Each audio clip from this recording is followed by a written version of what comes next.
Hello guys, and welcome to my first video since I switched to become a healer. In today's video I'm taking a look at the new support set found in the Lair of Marsalok, which is a new Scalebreaker DLC dungeon.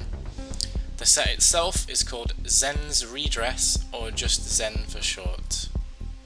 I am very hyped for this set because not only is it a really strong set by itself, but it also fits perfectly with the healing changes that came about in the Scalebreaker DLC.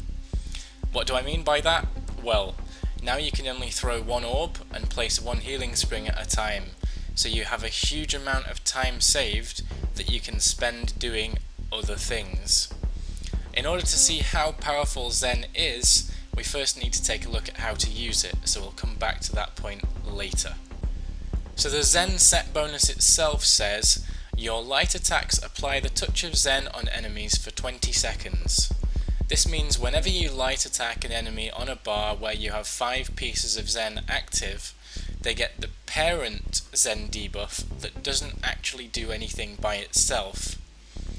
Then it says, enemies with the touch of Zen take 1% additional damage for each damage over time effect you've placed on them, up to 5%. This additional damage isn't just for you, it is for your whole group. So, as long as that touch of Zen debuff is on the enemy, casting damage over time effect will cause the enemy to take additional damage until each damage over time effect runs out. The touch of Zen debuff never goes away as long as you keep light attacking. You just need to use as many damage over time effects as possible, and the additional damage from the set will ramp up dynamically depending on how many effects you have at any point in time. Because the duration of the Zen debuff is so long, it makes perfect sense to use a Zen lightning staff on your back bar, as it allows you to wear on your body your other set. This then allows you to use a Master Resto staff on your front bar. Just bear in mind that if you're using Zen, you're going to be casting a lot of spells and you're not going to have very much spare time to do other things. So make sure your other set involves doing something easy, like proccing Olorime or using Hircine or something like that. If you have to use IA with Zen, then you probably won't have enough time to keep up all of the debuffs optimally. If you keep watching this video, I'll give you a full list of every single effect that works for Zen and their durations as well. But first, let's look at an example. Here I'm using 3 skills for Zen. I'm using Destructive Reach, I'm using Soul Splitting Trap, and I'm using Degeneration. I then have double dot poisons on my back bar staff, these ones that are on the screen now, because these count as 2 unique dots as well. Then you have the added bonus that poisons can also proc the poisoned status effect, which is yet another damage over time ability. In this pass, I'm doing a full healer rotation. I'm not just spamming DPS skills, I'm keeping up 100% combat prayer, I'm keeping conduit down for my imaginary tank to take a synergy, I'm using crystal frags for minor prophecy, etc. So this will give you a general idea of how easily possible it is to use Zen in a trial scenario.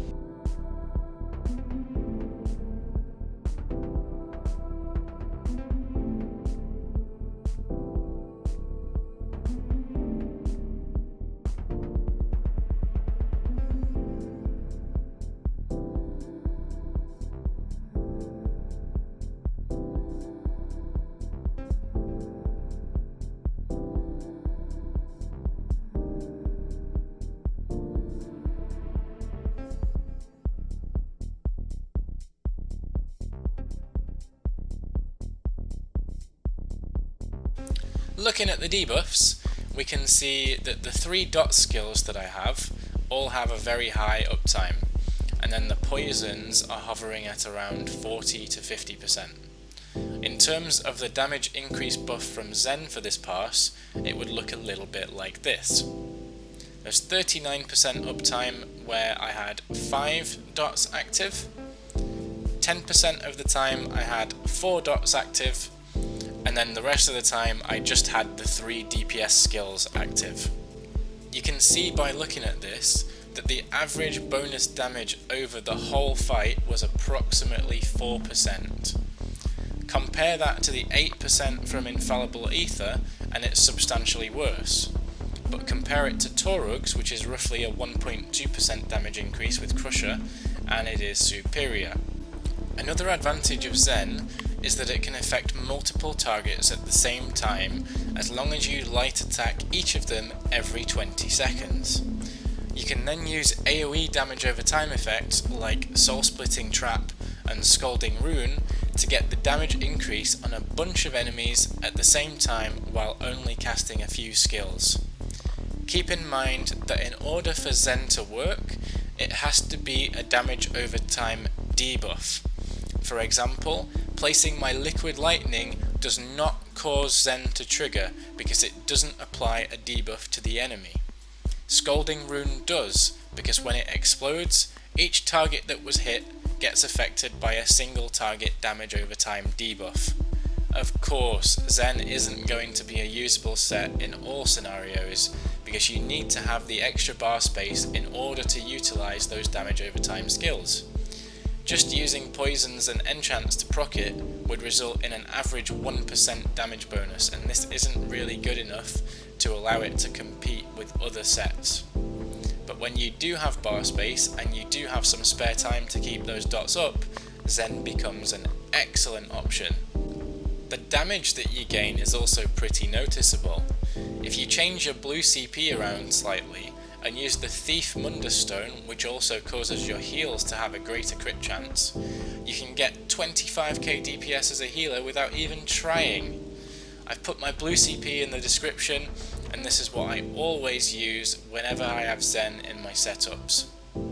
And now, finally, as promised, here's a list of all the skills, enchants, status effects, etc. that work with Zen.